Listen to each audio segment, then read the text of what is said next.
வக்ஃபு திருத்தச் சட்டம் தொடர்பான வழக்கில் உத்தரவு பிறப்பித்துள்ள உச்சநீதிமன்றத்திற்கு முதலமைச்சர் மு க ஸ்டாலின் நன்றி தெரிவித்துள்ளார்.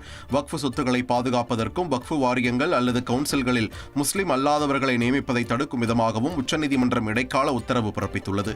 இந்த திருத்தச் சட்டத்தின் பல பிற்போக்குத்தனமான விதிகளை நீதித்துறை மறு ஆய்வு செய்து மட்டுப்படுத்தி இருப்பது மகிழ்ச்சி அளிப்பதாக கூறியுள்ள முதல்வர், சிறுபான்மை சகோதரர்களுக்கு அரசியலமைப்பு அளித்துள்ள உரிமைகளை பாதுகாப்பதற்கான அனைத்து முயற்சிகளையும் தொடர்ந்து மேற்கொள்வோம் என்றும் உறுதியளித்துள்ளார்.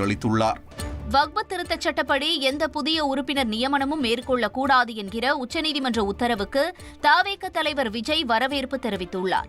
ஏற்கனவே பதியப்பட்ட வக்ஃபு சொத்துக்கள் மீது எந்த புதிய நடவடிக்கையும் எடுக்கக்கூடாது என்று உச்சநீதிமன்றம் உத்தரவிட்டிருக்கும் நிலையில் இது இஸ்லாமியர்களின் வயிற்றில் பாலை வார்த்துள்ளதாக தவேக தலைவர் விஜய் கூறியுள்ளார். இஸ்லாமியர்களின் உரிமைகளுக்காகவும் ஒடுக்கப்பட்ட மக்களின் உரிமைகளுக்காகவும் தான் எப்போதும் துணை நிற்பேன் எனவும் தவேக தலைவர் விஜய் உறுதியளித்துள்ளார்.